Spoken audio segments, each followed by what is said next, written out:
Before WrestleMania, before pay-per-view, before Hulkamania, one championship belt carried the future of professional wrestling on its back. This is the Big Green Belt.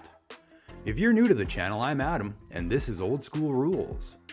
I've spent my life around professional wrestling, as a fan, a collector, and someone obsessed with the stories behind the stories. This series isn't about fantasy bookings or hot takes, it's about the real history.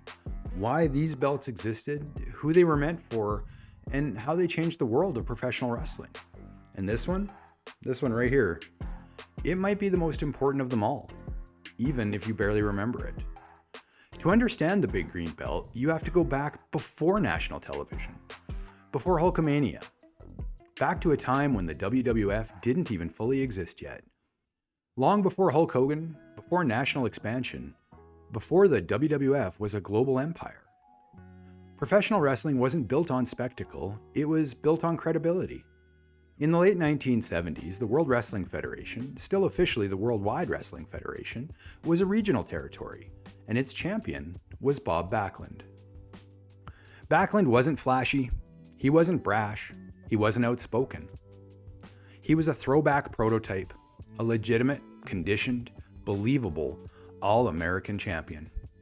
And at the time, that mattered. In those days, wrestling didn't revolve around one company, it revolved around the National Wrestling Alliance. The NWA was a loose coalition of territories, each with their own stars, their own champions, but all tied together by a single idea. One true world champion. The WWF couldn't rely on the NWA champion to be present on any given night. They needed stability. They needed control. So, they created their own world championship. Not so much as a rejection of the NWA directly, but as a necessity. By the late 1970s, the relationship between the WWF and the NWA was strained. Promotions were changing, television was evolving, and Vince McMahon Jr. had bigger ideas than territory loyalty. In 1983, the separation became official. The WWF dropped the W and became the World Wrestling Federation. No more alliances, no more shared champions, no more borrowed legitimacy. But there was a problem. If the WWF was going to stand alone, if it was going to go national, if it was going to reach the world, it needed a championship that looked like it belonged on that stage. The belt they had, it was from a different time. It just wasn't enough anymore. It was a new era, so they constructed a new championship.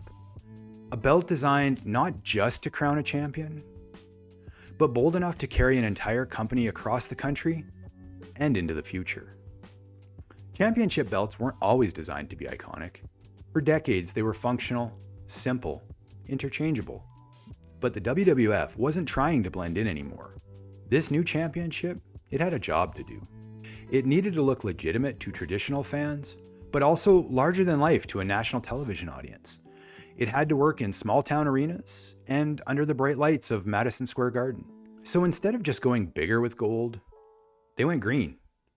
Deep green leather, wide gold plates, a design that felt less like jewelry and more like authority. The green wasn't accidental. It separated the WWF Championship from everything else on the market. Most belts were black, some were brown. This one was different. On television, in photographs, in a fan's memory, the Big Green Belt stood out instantly and forever. Bob Backlund was a believable champion, but the next one, the champion they were building the future of wrestling around, he wasn't just a big man. He was larger than life, 6'7", 303 pounds. And the strap that was going to take everyone to the next era, it needed to look right on him. The Big Green Belt wasn't designed for a single reign, it was designed for a purpose. A belt that could sit on the shoulder of a larger-than-life champion and still feel important. A belt that didn't need an explanation.